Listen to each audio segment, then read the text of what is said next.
Hey guys, Ryan here with Drum Set Lessons for Kids. So today I'm doing a really important video. This is about the eighth note grid. Now when we say eighth notes, we're really just talking about it's what you play most of the time with your right hand in a rock beat. So when I play the basic rock beat like this, I just played 8 notes on my hi-hat. 1, 2, 3, 4, 5, 6, 7, 8. So they're called eighth notes because there's 8 of them. We're dividing that measure of music into 8 equal pieces. So each piece is 1/8. That's just basic math. So today we're going to talk about the eighth note grid, which is a representation of all the patterns that you could possibly do with these eighth notes, all the ways you can play these eighth notes. So I'm representing that with these little pictures I've made. This dot denotes a note. That says you need to play a note on that eighth note. These lines mean don't play a note. So in a bar of music where we have 8 eighth notes, like what I just did, it would look like this.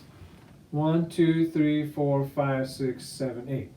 So that's what I just played. If you count all 8 of those eighth notes, I'm playing on the first eighth note and the fifth eighth note. 1, 2, 3, 4, 5, 6, 7, 8. 1, 2, 3, 4, 5, 6, 7, 8. So the first and fifth is when I'm playing the bass drum. Now, I'm not going to show the pattern twice like this for all of them because the second half of the measure I'm always just playing the same as the first half. So I'm just going to show the first 4 eighth notes and then I'm going to repeat that to make one bar of music. So there are 16 mathematical possibilities for how you can break down these eighth note patterns. This is the first one, the one I've just played. So I'm going to go through all of them right now. The next pattern is shifting this note over to the second eighth note in a bar, like that.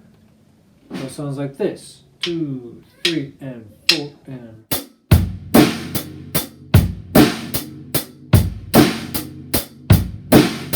So my hands haven't changed. I'm still just playing 1, 2, 3, 4, 5, 6, 7, 8 with my right hand.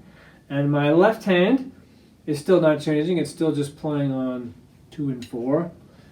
This is just my bass drum that I've changed. I moved it from this first eighth note to this second eighth note. 1, 2, 3, 4, 5, 6, 7, 8. 1, 2, 3, 4, 5, 6, 7, 8. So the second and sixth. Okay? The third pattern is to move this over again. I can just flip this upside down. Now I'm playing on the third eighth note. 4, 5, 6. It'd be the 7th eighth note. So it sounds like this. It's actually the same time as the left hand. 2, 3, and 4, and... 1, 2, 3, 4, 5, 6, 7, 8. That's that pattern. And then for the last of these sort of one-note patterns, we're going to move the eighth note one more time to that 4th spot. We're going to play on the 4th eighth note and then repeat it on the 8th eighth note, like this. 2, 3, and 4, and...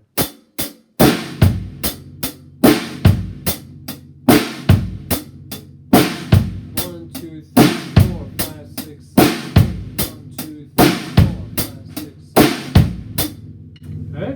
Those are all the patterns with just one note in that group of 4 notes. So moving on to the next pattern. This is pattern number 5. We're going to do 2 notes in a row now. Like this. 2, 3, and 4, and...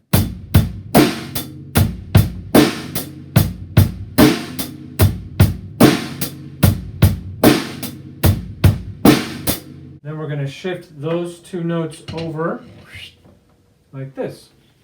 This is our next pattern. 2, 3, and 4, and...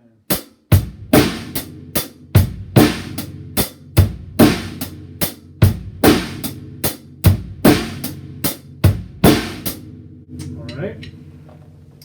The third pattern is to shift these 2 notes again.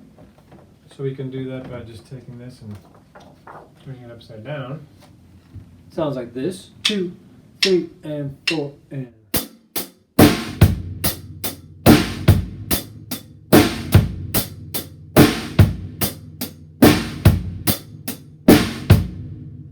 If we shift these two more, I have basically the fourth, then I have the first of the next group of four. So it's almost like it bumps back to the beginning. It looks like this. Sounds like this. 2, 3, and 4, and.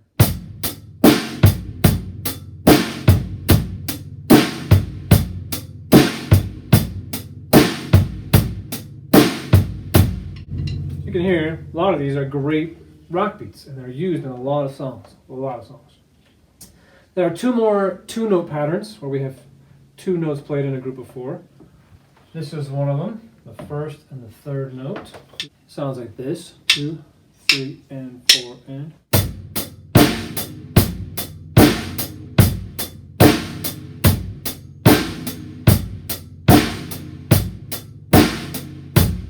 Also one of the most common rock beats out there. Then the last two-note pattern is to shift these like this so that you have it on the second and fourth eighth note. So there it is. 2, 3, and 4, and.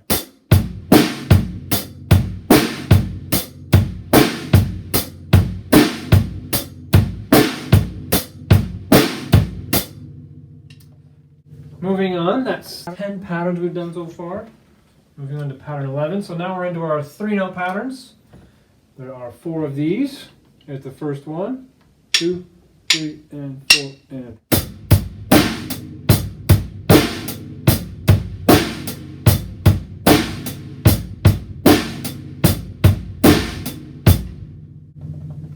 Take these 3, shift them over by 1, and we get this. 2, 3, and 4, and.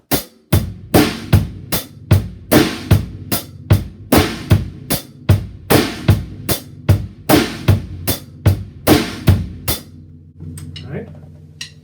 Shift them over again. So this third note kind of spills over and goes back to the beginning, which is this. 2, 3, and 4, and.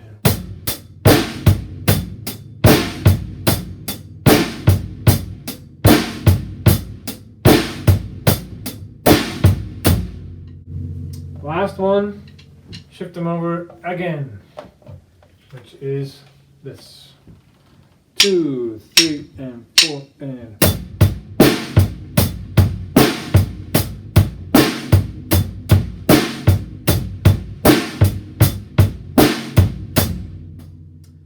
So that's 14 patterns so far. So the last two mathematically possible patterns are to play on every single eighth note, which would sound like this.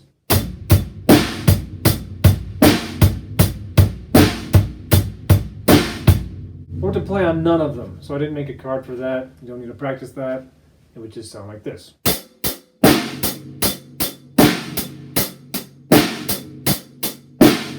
No notes on the bass drum at all. So those are the 16 patterns in the eighth note grid. Now, the great thing about this is that you can apply this to anything. What I've just done is applied it to the most basic rock beat possible.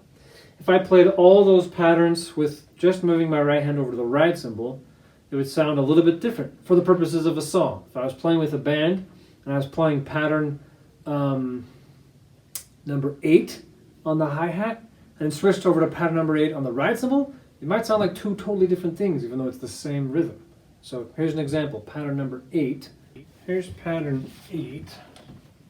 I'll play it on the hi-hat so you can hear it, and then I'll fill into playing it on the right. I'll do the exact same pattern though.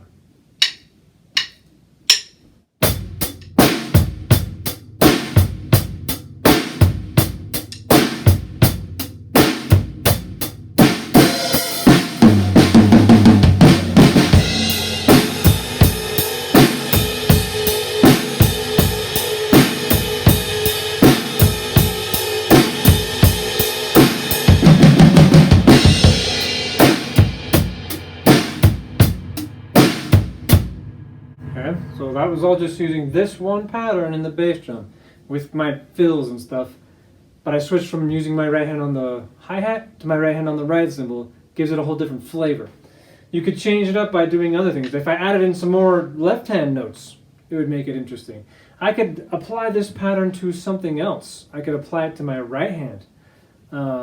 There's just so many things you could do with just these patterns. So these are just basic rhythmic patterns. They apply in endless ways to the drum set, and we'll explore a bunch more of those ways through some more videos. But first, just make sure you understand what these patterns are.